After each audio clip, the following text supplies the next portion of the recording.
जटिल अभिक्रिया मतलब कॉम्प्लेक्स रिएक्शन। तो जो जटिल अभिक्रिया होती है वो एक से ज़्यादा पदों में संपन्न होती है। तो हम उसका जो वेग नियम आपको देगा उसमें आपको देखना है कि जिस पद के आगे या तो लिखा हो स्लो मतलब मंद, या लिखा हो आरडीएस। आरडीएस का मतलब होता है वेग निर्धारक पद, वेग निर्धारक पद। ठीक है, तो क्या कहेगा, ध्यान रखना आपको पास एक रिएक्शन है, जैसे आपने पढ़ा होगा मुक्त मूलक अभिक्रिया पढ़ी है। ठीक है, जैसे आपको हेलोजनीकरण करवाना है, किसका, एल्केन का हेलोजनीकरण करवाना है, एल्केन के ऊपर क्लोरीन की रिएक्शन करवाना है। तो आपको पता है ना CH4 की रिएक्शन Cl2 से करवाते थे अपन, 11वीं क्लास में अच्छे से पढ़ रखा है। प्रकाश की उपस्थिति में CH4 की अभिक्रिया किससे करवाते थे, Cl2 से।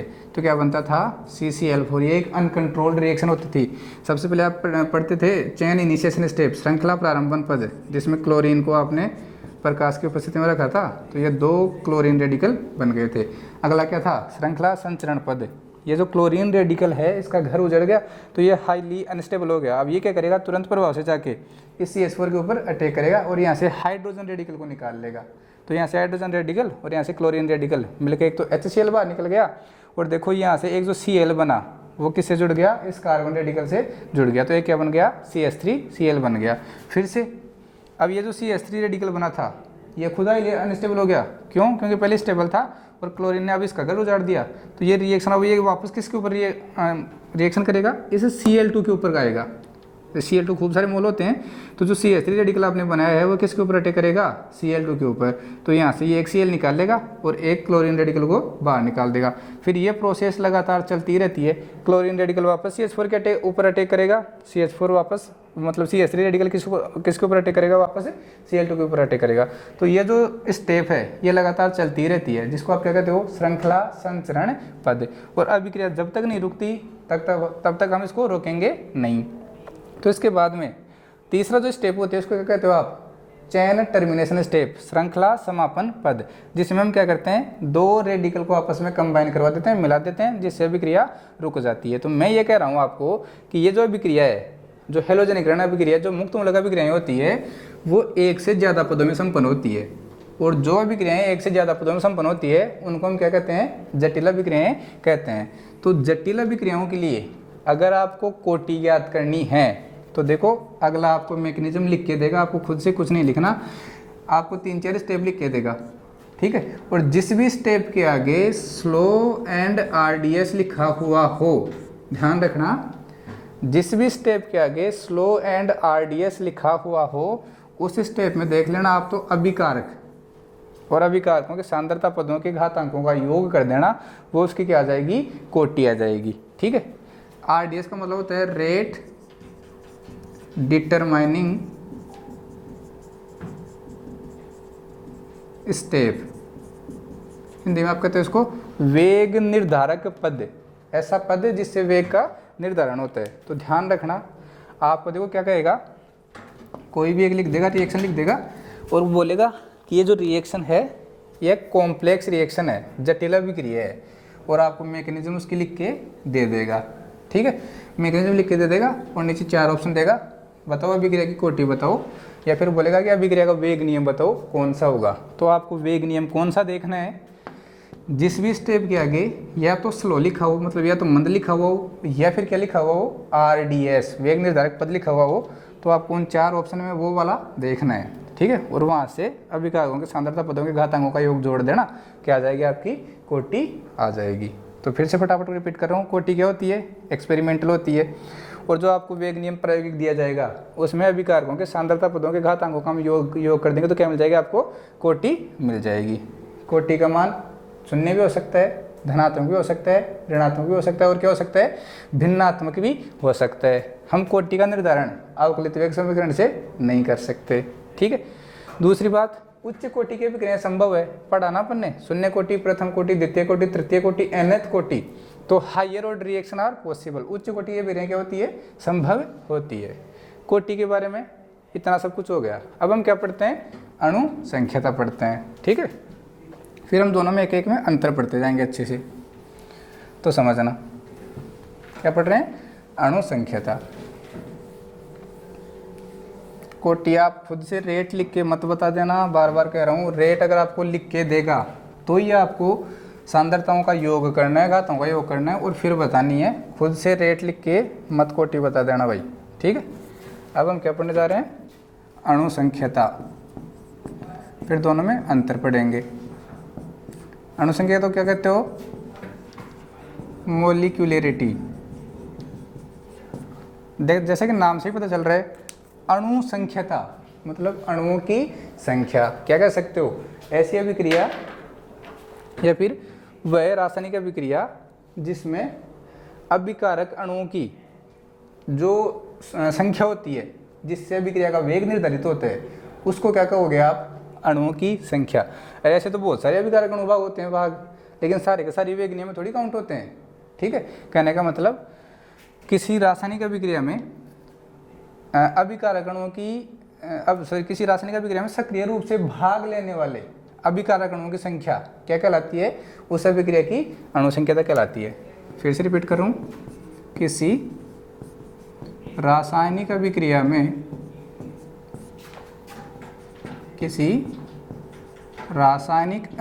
में सक्रिय रूप से, ये पॉइंट इसको आप हाईलाइट कर लेना, किसी रासायनिक अभिक्रिया में सक्रिय रूप से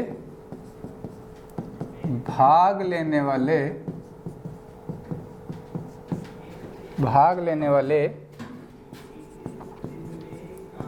अभिकारक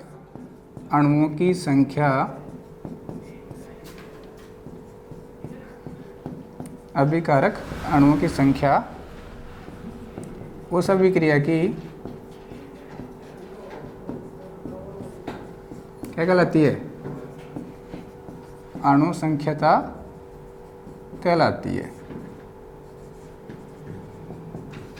फिर से रिपीट कर रहा हूँ, किसी रासायनिक अभिक्रिया में सक्रिय रूप से भाग लेने वाले अभिकारक अणुओं की संख्या उस अभिक्रिया की क्या कहलाती है, अणु संख्यता।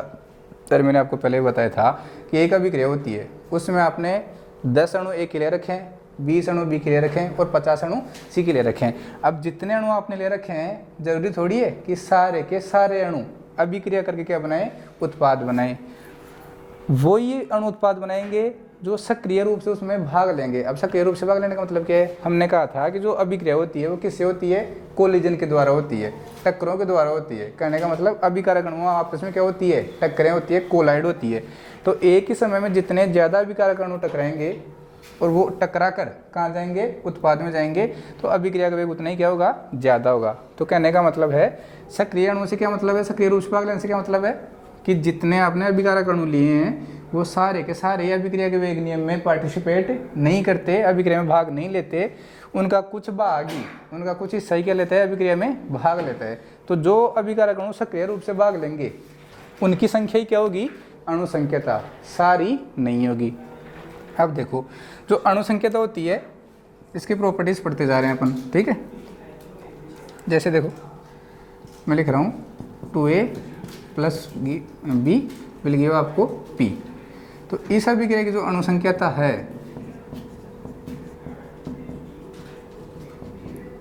इस अभिक्रिया की जो अणु संख्यता है वो कितनी है, 2 और 1 3। कहने का मतलब क्या है, अब हमें कैसे पता चला, ध्यान रखना जितनी भी अभिक्रियाएं जो एलिमेंट्री रिएक्शन होती है, अब एलिमेंट्री रिएक्शन से क्या मतलब है कि जो अभिक्रियाएं एक पद में संपन्न होती है, सिंगल स्टेप में कंप्लीट होती है, उन्हें क्या कहते हैं, एलिमेंट्री रिएक्शन कहते हैं। तो ये जो अभिक्रिया है हमने ऐसा अजम्पशन माना है कि ये अभिक्रिया किस में संपन्न हो रही है, एक पद में संपन्न हो रही है। तो जो अभिक्रियाएं एक पद में संपन्न होती है उसमें आप देख लो अभिकारकों के अणुओं की संख्या 2a है और एक क्या है, b। तो अब कुल अणुओं की संख्या कितनी हो गई, 3। तो अणु संख्या कितनी हो गई इस अभिक्रिया की, 3 हो गई है, ठीक है। ये तो एक जनरल एग्जाम्पल लिया था, आगे इसको और भी एग्जाम्पल अपन करने वाले हैं, ठीक है। तो समझो, ध्यान से समझना, अणु संख्यता कहलाती है जैसे अगर अणुओं की संख्या कितनी है, 1 हो तो इसे क्या कहोगे, एकाणुक अभिक्रिया। एकाणुक अभिक्रिया मतलब यूनिमोलिक्यूलर रिएक्शन। ठीक है, सेम अगर अभिकारक अणुओं की संख्या कितनी हो, 2 हो, तो क्या लिखोगे, द्विअणुक। मतलब क्या होगा, बाईमोलिकुलर। ठीक है, बाईमोलिकुलर रिएक्शन। और अगर अभिकारक अणुओं की संख्या कितनी हो, 3 हो, तो उसको क्या कहोगे, त्रिअणुक, मतलब ट्राई मोलिकुलर। अब एक चीज़ देखना, इसके आगे मैंने कुछ नहीं लिखा, इतना लिखा है, यूनिमोलिकुलर रिएक्शन मतलब एक अणु अभिक्रियाएं। ऐसी अभिक्रियाएं जिनमें केवल एक ही अणु भाग लेते हैं, उनकी होने की प्रोबेबिलिटी की जो होती है वो 100% होती है, मैक्सिमम होती है। ध्यान रखना, जो यूनिमोलिकुलर अभिक्रियाएं होती है उनकी कंप्लीट होने की जो प्रोबेबिलिटी है वो क्या होती है, मैक्सिमम होती है, मैक्सिमम से मैक्सिमम होती है, मतलब 100% ही होती है। दूसरी, जो द्विअणुक अभिक्रियाएं होती है उनकी होने की टेंडेंसी या फिर उनके कंप्लीट होने की जो प्रोबेबिलिटी है वो थोड़ी कम हो जाती है। इसका रीज़न क्या है, देखो हमने क्या कहा था कि जो अभिक्रियाएं होती है, ठीक है, उनमें क्या होता है, अभिकारक अणुओं के बीच में क्या होती है, टक्करें होती है, और उन टक्करों से क्या बनते हैं, उत्पाद बनते हैं। तो ध्यान रखना कि आपके पास 2 अणु हैं, तो वो 2 अणु एक टाइम में अगर एक साथ टकराएंगे तभी वो क्या बनाएंगे, उत्पाद बनाएंगे। तो यह पॉसिबिलिटी बहुत कम है कि वो एक ही टाइम में बार बार टकराएं। ठीक है, अकेला अणु तो बात खुद से बार बार टकरा सकता है, लेकिन जब 2 अणु आ जाते हैं तो उसमें 2 प्रोबेबिलिटी आ जाती है, एक तो खुद का खुद से टकराए, एक दूसरे से टकराए, तो प्रोबेबिलिटी कम हो जाती है थोड़ी सी। ठीक है, तो जो यूनिमोलिकुलर रिएक्शन होती है वो मोस्ट कॉमन होती है, आपको हर जगह मिल जाती है। बाईमोलिकुलर जो रिएक्शन होती है वो कॉमन होती है, ओनली कॉमन होती है। ये क्या होती है, यूनिमोलिकुलर मोस्ट कॉमन, लिख रहा हूँ यहाँ पे, ये क्या होती है, मोस्ट कॉमन।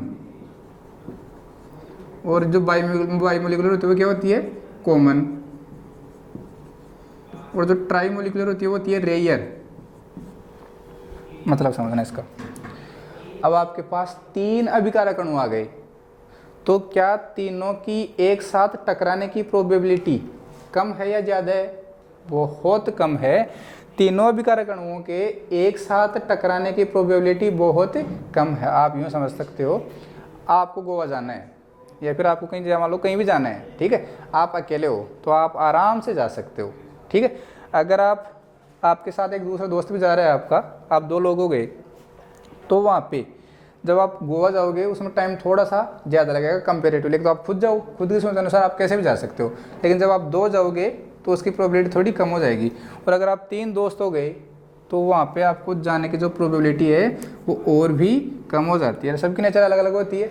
ठीक है, आप कब एक टाइम पे इकट्ठा हो या नहीं हो, तो सबकी ये प्रोबेबिलिटी क्या होती है, अलग अलग होती है। तो 3 अणुओं के एक साथ टकराने की जो प्रोबेबिलिटी है, जो प्रायिकता है, वो बहुत कम होती है। इसलिए जो ट्राई मोलिकुलर रिएक्शन होती है वो रेयर मिलती है, आपको बहुत कम मिलती है देखने को, जिनमें 3 अलग अलग अणु भाग लेते हैं। ऐसी अभिक्रियाएं आपको बहुत ही कम देखने को मिलती है। और 3 से ज़्यादा अणुसंकेत वाली अभिक्रियाएं तो आपको लगभग न के बराबर ही मिलती है। तो ध्यान रखना, मैं यहाँ पे लिख रहा हूँ, आप नोट डाल के लिख लेना, 3 से अधिक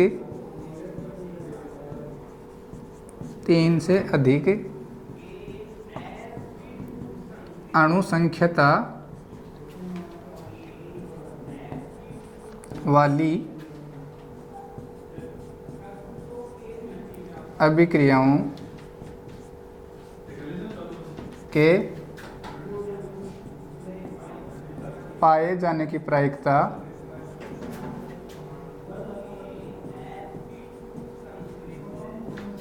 न के बराबर होती है। ठीक है, मतलब आपको बिल्कुल ही नहीं मिलेगी। अब आप देखो, अब पॉइंट लिखते जाओ एक बार आप। हमने थोड़ी देर पहले जो इसका एक आपको समीकरण लिख के दिया था और उसमें हमने सीधा कह दिया था अणुओं की संख्या जोड़ के कितनी है, 3 है, तो उसको क्या कहा था, ट्राईमोलिकुलर अपन ने कहा था। तो ठीक है, हमने क्या किया, यहाँ पे जो अणुसंख्यता होती है उसको हम थ्योरेटिकली डिफाइन कर सकते हैं। थ्योरेटिकल से मतलब है अब हम उसको सैद्धांतिक रूप से बता सकते हैं, केवल अभिक्रिया को देख के बता सकते हैं कि इसमें अणुओं की संख्या कितनी है। तो क्या लिखोगे यहाँ पे, अणुसंख्यता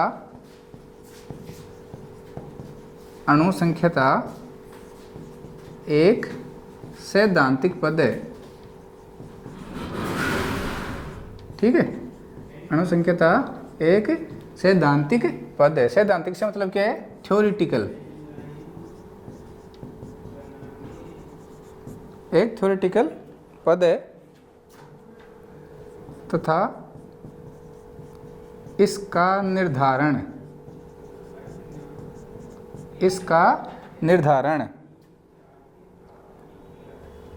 अवकलित वेग समीकरण से किया जा सकता है।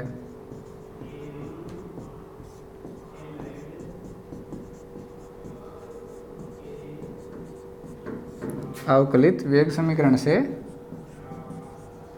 किया जा सकता है। देखो भाई, जनरली एग्जाम में क्वेश्चन ये पूछा जाता है, आपको एक अभिक्रिया लिख के दे देगा, बोलेगा इसकी अणुसंख्या तो बताओ, ठीक है, और बोलेगा कोटि भी बताओ।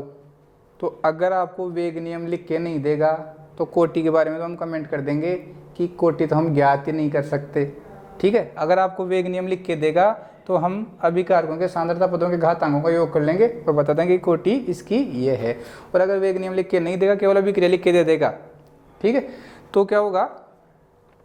तो आप उसकी अणुसंख्या तो गिन के बता देना अणुसंख्या को, लेकिन वेग उसकी कोटि हम ज्ञात नहीं कर सकते। ठीक है, अब एक बार आप थोड़ा सा स्टार लगा के एक चीज़ लिख लो, चीज़ ये लिखो, सरल अभिक्रिया। सरल अभिक्रिया क्या लिखोगे आप? स्टार लगा के। थोड़ी एडिशनल चीज़ है, इसका यूज़ क्या होने वाला भी बताऊंगा आपको। ठीक है, सरल अभिक्रिया, नीचे लिख लेना एलिमेंट्री रिएक्शन। एलिमेंट्री रिएक्शन क्या मतलब है इसका? ऐसी अभिक्रियाएं जो एक पद में संपन्न होती है।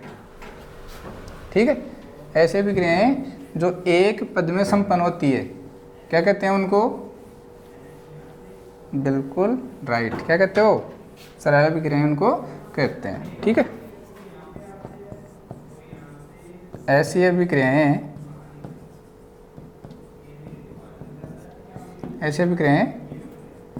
जो एक पद में संपन्न होती है,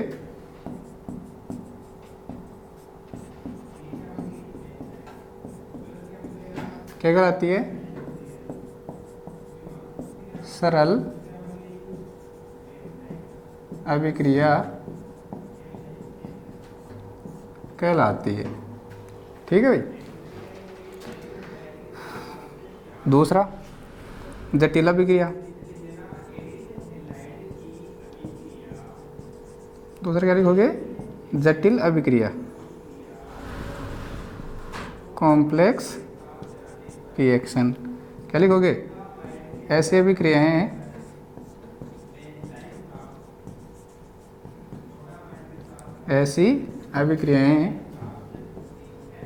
जो एक से अधिक पदों में संपन्न होती है। ठीक है, एक से अधिक पदों में संपन्न होती है, क्या कहलाती है? जटिल अभिक्रियाएं कहलाती है।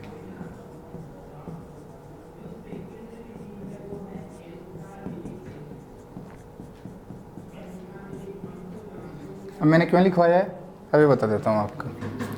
जो एलिमेंट्री रिएक्शन होगी उसका तो आप क्या करोगे? एलिमेंट्री रिएक्शन क्या करोगे? रिएक्शन को देखोगे और अणुसंख्या तो बता दोगे। लेकिन जो कॉम्प्लेक्स रिएक्शन अगर आपके पास आ गई तो आप क्या करोगे? बताओ भाई।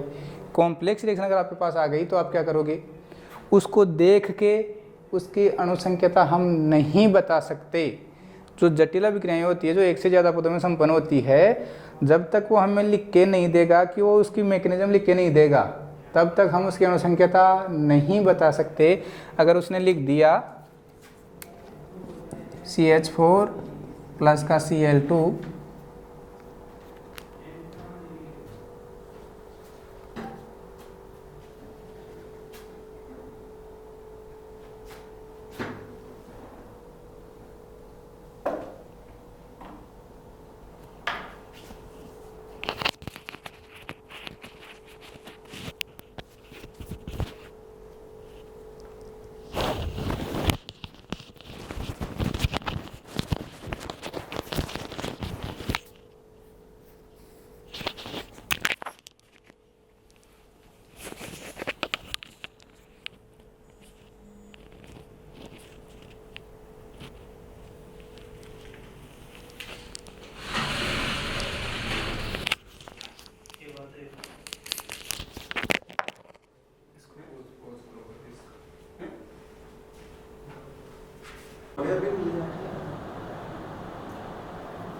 ठीक है, तो देखो हमने क्या पढ़ा था, जटिल अभिक्रियाएं क्या होती है, ऐसी अभिक्रियाएं जो एक से ज़्यादा पदों में संपन्न होती है उन्हें क्या कहते हैं, जटिल अभिक्रियाएं कहते हैं।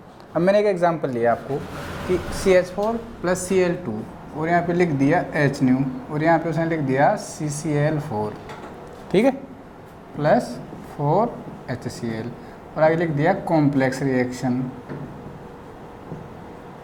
जटिल अभिक्रिया। और हो सकता है ये नहीं भी लिखे वो, ठीक है, ऐसा वो नहीं भी लिखे, उसकी मर्जी है। अब आपको पूछेगा कि ये जो अभिक्रिया है इसकी अणुसंख्या बताओ, ऑप्शन आपको देगा, ऑप्शन ए 2, ऑप्शन बी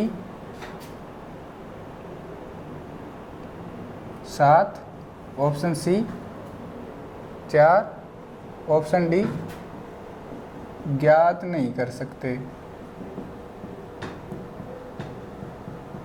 ठीक है। तो आप अभिक्रिया को देखते ही क्या कहोगे, अरे सर अणुसंख्या तो पूछिए, 1 और 1 2, तो हम कर देंगे सीधा ए। लेकिन ये जो आंसर है बिल्कुल क्या है, गलत है। क्यों है, क्योंकि आप देखो तो सही है, जो अभिक्रिया है वो एलिमेंट्री है या कॉम्प्लेक्स है, ये जो अभिक्रिया है ये सरल अभिक्रिया है या फिर जटिल अभिक्रिया है। तो जब भी HNu आ रहा है इसका मतलब आपको देखो ये जो अभिक्रिया है ये एक से ज़्यादा पदों में संपन्न होने वाली है और मुक्त मूलक अभिक्रिया होती है, मुक्त मूलक क्रियाविधि द्वारा ये होती है, आपको ये थोड़ा बहुत पता होना चाहिए। कई बार क्या करता है वो नहीं लिख के देता, कई बार लिख के देता है कि ये जटिल अभिक्रिया है, तो आपको पता होना चाहिए कि जो जटिल अभिक्रिया होती है वो एक से ज़्यादा पदों में संपन्न होती है। और जो भी अभिक्रिया एक से ज़्यादा पदों में संपन्न होगी उसको देखकर हम ना तो उसकी कोटि बता सकते और न ही हम उसकी अणुसंख्यता बता सकते। तो हमारा आंसर यहाँ पे क्या होगा कि हम इसको ज्ञात नहीं कर सकते। अगर हमें इसकी मैकेनिज्म दी जाती, अगर हमें इसकी मैकेनिज्म दी जाती और मैकेनिज्म मतलब क्रियाविधि दी जाती और जिस क्रियाविधि में जिस भी स्टेप के आगे स्लो एंड RDS लिखा हुआ होता, मंद या फिर वेग निर्धारक पद लिखा हुआ होता जिस भी पद के आगे, तो उस पद में देख लेते कि कितने अणु भाग ले रहे हैं, उस पद में जो जितने अणु भाग ले रहे हैं वो उस अभिक्रिया क्या हो जाती, अणुसंख्यता हो जाती। ध्यान रखना है, थोड़ा हाई लेवल का क्वेश्चन है, आपको मैंने यही बता दिया है, ठीक है। तो ऐसी अभिक्रिया आ जाए तो आप कह दोगे कि हम, अगर आप मैकेनिज्म नहीं देगा तो आप कह दोगे हम इसकी जो अणुसंख्यता है उसको ज्ञात नहीं कर सकते, ठीक है। देखो आगे, अब एक बार इसके करैक्टरिस्टिक्स पढ़ लेते हैं, फिर आपको 2 एक क्वेश्चन और करवा देता हूँ मैं, ठीक है। इसके जो जैसे हमने कोटि के बारे में पढ़ा था वैसे ही हम अणुसंख्यता के बारे में भी पढ़ लेते हैं। देखो भाई, हमने क्या कहा था कि जो कोटि होती है उसको हम अवकलित वेग समीकरण के द्वारा ज्ञात नहीं कर सकते। इसमें लिख लिया था अणुसंख्यता में कि इसको अवकलित वेग समीकरण द्वारा ज्ञात किया जा सकता है और ये कैसा है, सैद्धांतिक पद है, ठीक है। तो जनरली हमने क्या कहा था कि सामान्यतः त्रिअणु का अभिक्रियाएं होती है वो संभव होती है, लेकिन इससे ज़्यादा जो अणु का अभिक्रियाएं होती है वो संभव नहीं होती है, ठीक है। तो सामान्यतः त्रिअणुक अभिक्रियाएं ही संभव होती है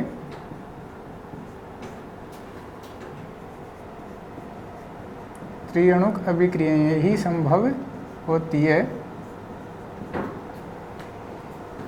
इससे उच्च अणुक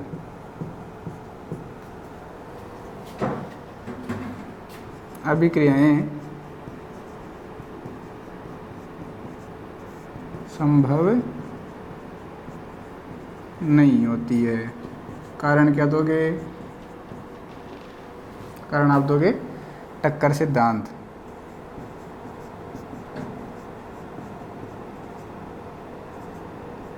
टक्कर सिद्धांत द्वारा 3 से अधिक अणु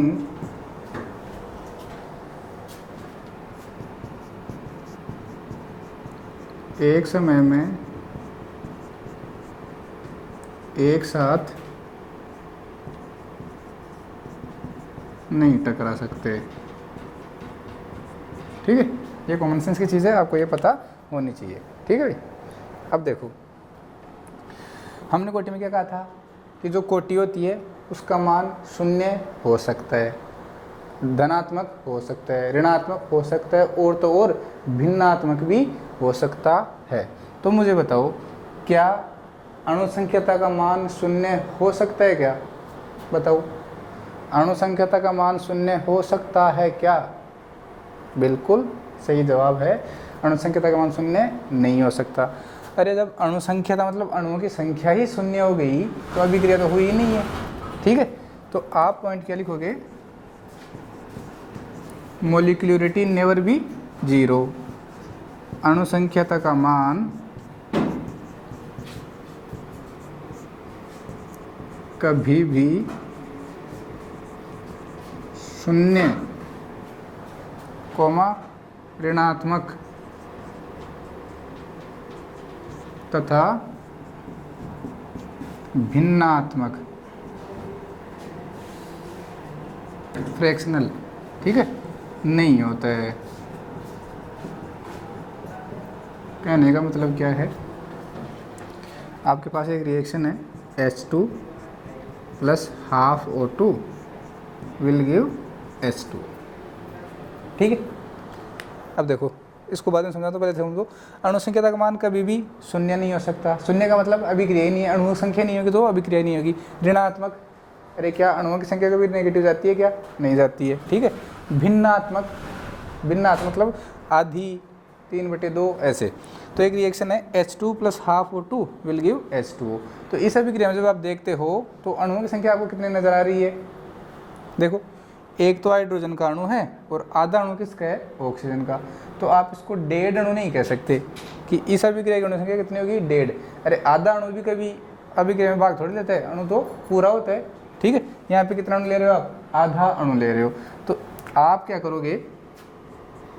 इसकी अणु संख्याता मैं लिख रहा हूँ, अणु संख्याता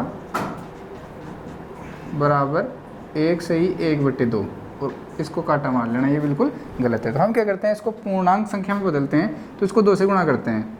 ठीक है, तो 2H2 प्लस यहाँ 2 से 2 कट जाएगा, क्या आएगा? O2, और यहाँ क्या लग जाएगा? 2H2। अब इसकी हम अणु संख्या बता सकते हैं, कितनी आएगी? इसकी जो अणु संख्या है बोलो कितनी आएगी? 2 यहाँ से और 1 यहाँ से, कितनी आ गई? 3 आ गई। ठीक है, ध्यान रखना, जनरली 3 से ज़्यादा अणु संख्याता वाले जो रिएक्शन है वो पॉसिबल नहीं है। ठीक है, अगला पॉइंट देखो, हमने क्या कहा कि जो अणु संख्याता है उसका मान ना तो जीरो हो सकता है, ना ही ऋणात्मक हो सकता है, और ना ही भिन्नात्मक हो सकता है। तो फिर क्या होगा?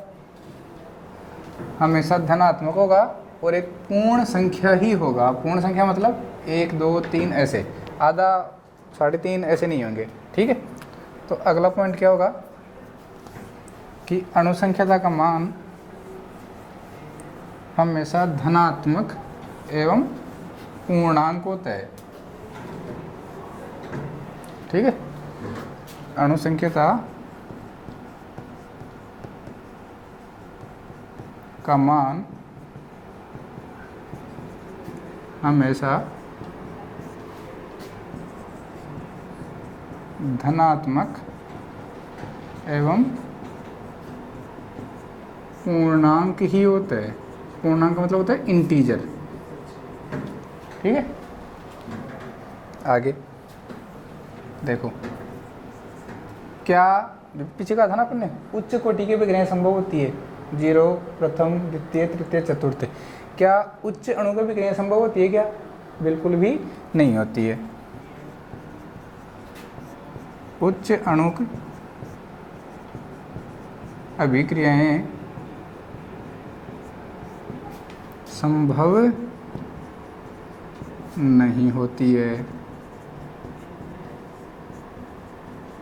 ठीक है, इतना अपने पढ़ लिया अणु संख्याता के बारे में। अब हम नोट डाल के एक चीज़ लिखते हैं।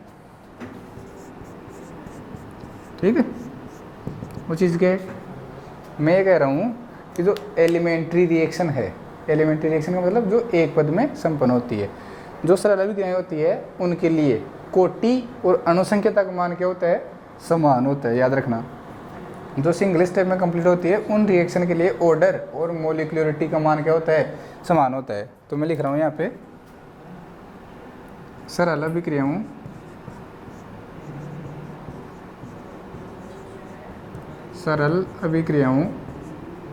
फर्स्ट में क्या लिखोगे, एलिमेंट्री रिएक्शन। एलिमेंट्री का मतलब जो सिंगल स्टेप में, एक स्टेप में कंप्लीट होती है। सरल अभिक्रियाओं के लिए कोटि एवं अणुसंख्यता का मान समान होता है, याद रखना भाई, ठीक है। लेकिन जो जटिल अभिक्रियाएं हैं उनके लिए ये बात सत्य नहीं है, ठीक है। अब देखो मैं आपको एक दो क्वेश्चन करवा रहा हूँ, आप मुझे इसका आंसर देना।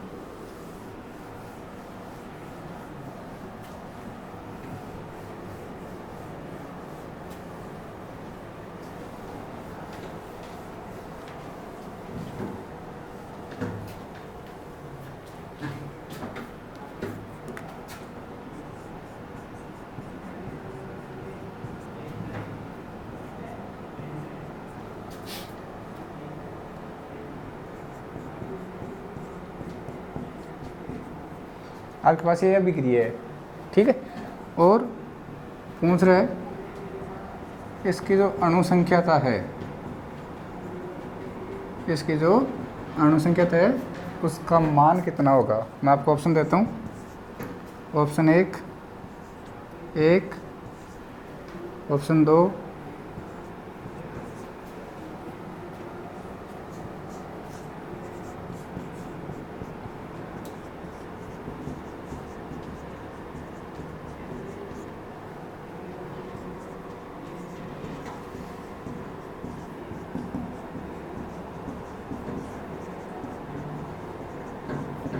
इनमें से कोई नहीं। 4 ऑप्शन है। ऑप्शन 1 1, इसकी अणुसंख्यता 1 होगी। ऑप्शन 2 इसकी अणुसंख्यता 2 होगी। ऑप्शन 3 ज्ञात नहीं कर सकते। ऑप्शन 4 इनमें से कोई नहीं। तो देखो बताओ, बिल्कुल सही जवाब है। इसका आंसर क्या आएगा, 1 का अणु, क्योंकि इसमें एक ही अणु पार्टिसिपेट कर रहा है। और ये जो अमोनियम नाइट्राइट होता है, ये इसका पायरोलाइसिस मतलब हीट की प्रेजेंस में टूटना होता है। ये पी ब्लॉक में रिएक्शन है, तो ये 2H2O और N2 ये सिंगल स्टेप में कंप्लीट होती है। तो इसलिए इस स्टेप में एक ही मॉलिक्यूल भाग ले रहा है, इसलिए इसकी अणुसंख्या कितनी हो जाएगी, 1। कहने का मतलब ये अभिक्रिया कैसी है, एक आणुक अभिक्रिया है, ठीक है। दूसरा क्वेश्चन,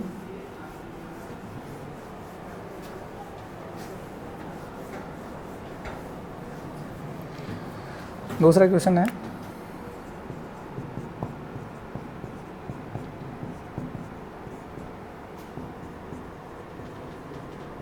प्रोडक्ट, ठीक है।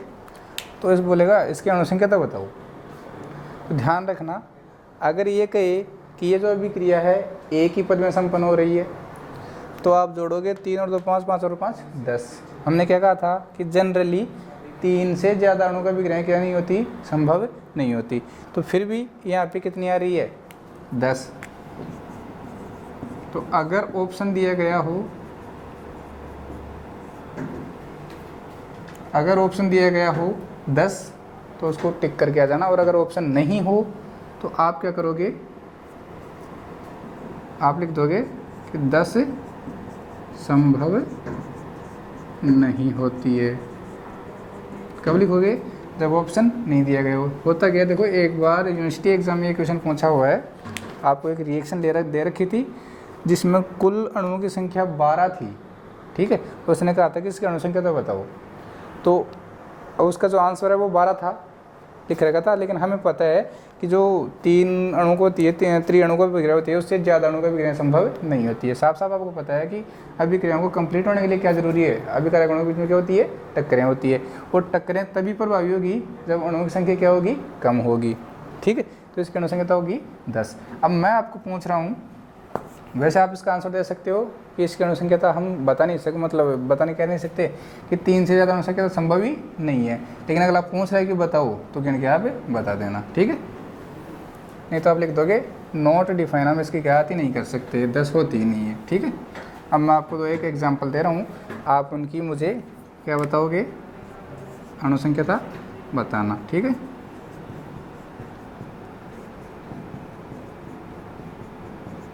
देखो भाई, अगर वो जटिल अभिक्रिया के बारे में कहता है तो आगे लिख के देगा कॉम्प्लेक्स रिएक्शन या फिर उसकी मैकेनिज्म लिख के देगा। ठीक है, और अगर मैकेनिज्म लिख के देता है तो जिस भी स्टेप में, जिस भी पद में स्लो और आरडीएस लिखा होगा उस पद में हम देख लेंगे कि अभिकारक में कितने अणु भाग ले रहे हैं, वो क्या होगा, वो क्या हो जाएगी, उसकी अनुसंख्यता हो जाएगी। तो पहला क्वेश्चन तो ये रहा, बताओ कितनी आएगी अनुसंख्यता, इधर लिख रहा हूँ मैं अनुसंख्यता, बताओ कितनी आएगी। Very good, 2। ठीक है, दूसरा इसका जो एग्जांपल है वो है twice of NO plus O2। मैं एग्जांपल्स लिख रहा हूँ, आप आंसर लिखना। तीसरा जो एग्जांपल है वो है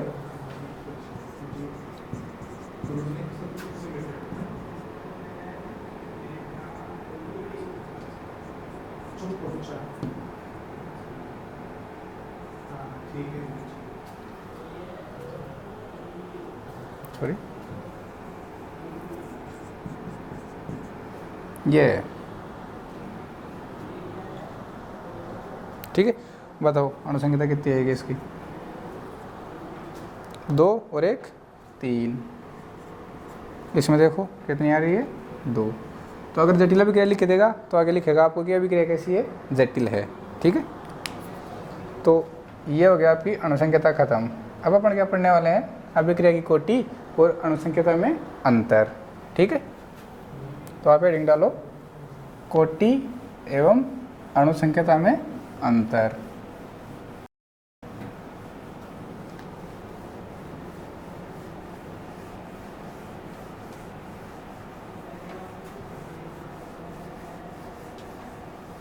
कोटि एवं अनुसंख्यता में अंतर।